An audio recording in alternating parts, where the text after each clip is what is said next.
সত্যি বলছো মিচকেদের ওই গাভীটা সোনার দুধ দেয়? আরে সত্যি মানে ৩ সত্যি বলছি। তাহলে চলো আজকে ওই গাভীটা চুরি করে নিয়ে আসি, আর তারপর ওই গাভীর সোনার দুধ বিক্রি করে আমরা অনেক ধনী হয়ে যাব। ঠিক বলেছ, চলো চলো এখনই চুরি করে নিয়ে আসবো।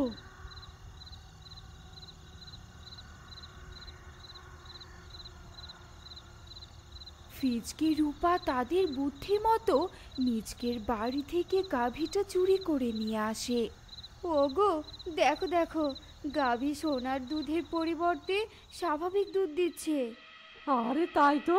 এই গাবি, এই নিজের ভালো চাস তো তাড়াতাড়ি সোনার দুধ দে, নয়তো তোর কপালে শনি নাচবে, আমি বলে দিলাম। শনি আমার কপালে নয়, তোদের কপালে নাচবে। আমি আমার মালিককে ছাড়া আর কাউকে সোনার দুধ দিব না। চোর বাটপাট, আমাকে ছাড়, আমি মালিকের বাড়িতে যাব। ছাড় আমাকে। এত বড় সাহস, মুখে মুখে তর্ক করিস? দাঁড়া, আজ এমন মার মারবো যে সোনার দুধ না দিয়ে থাকতে পারবি না।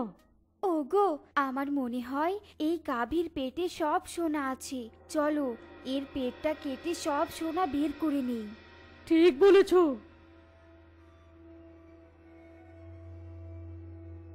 রূপা ফিসকে তাদের কথা মতো ছুরি নিয়ে গাভীর সামনে আসে, আর গাভী কাঁদতে থাকে। না না, এমনটা করো না, আমার পেটে কোনো সোনা নেই। আমি সত্যি বলছি, আমার পেট কাটলে আমি মরে যাব। দয়া করে এমনটা করো না, করো না। ফিজকে রূপা গাভীর কোনো কথা না শুনে তাদের হাতে থাকা ছুরি দিয়ে গাভীর পেট কেটে ফেলে, আর গাভীটা সাথে সাথেই মারা যায়। বউ, এর পেটে তো গোবর ছাড়া আর কোনো কিছুই দেখছি না।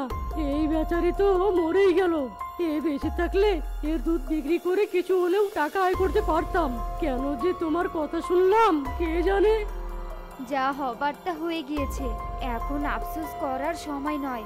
সকাল হতে ধরেছে, চলো এবার একে আমতলায় পুঁতে রেখে আসি। ফিজকে রূপা মৃত গাভীর হাত পা একটা বাঁশের সাথে বেঁধে কাঁধে করে আমতলার দিকে চলতে থাকে।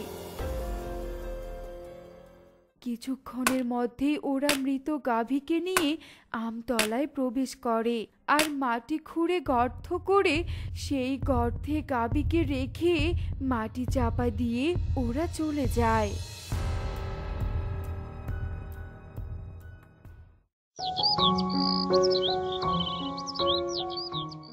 লালি সোনা, আমাদের রেখে কোথায় গেলি? আমরা তোর কাছে সোনার দুধ চাইনি, তুই চলে আয়। তোকে ছাড়া যে আমরা বাঁচবো নে, বাঁচবো নে। মারে গাভী, এভাবে মালিককে একা রেখে চলে গেলি কেন? কোথায় তুই? ফিরে আয়, ফিরে আয়। শেফা মিচকে গাভীর শোকে প্রায় পাগল হয়ে কাঁদতে থাকে।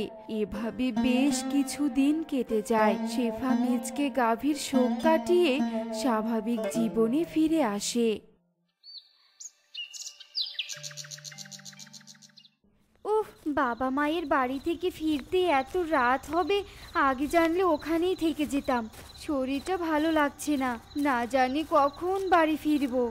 ঠিক তখনই ভয়ঙ্কর শব্দ করে একটা হিংস্র গাভীর আত্মা রূপার সামনে এসে দাঁড়ায়। গাভীর শিং দুটো ইয়া বড় বড়, চোখ দিয়ে যেন রক্ত লাল আগুন ঝরছে। গাভীর পেটে একটা বড় কাটা দাগ। রূপা গাভীকে দেখে ভয়ে কাঁপতে কাঁপতে বলে, এই গাভী, হুশ হুশ, সামন থেকে সরে যা বলছি।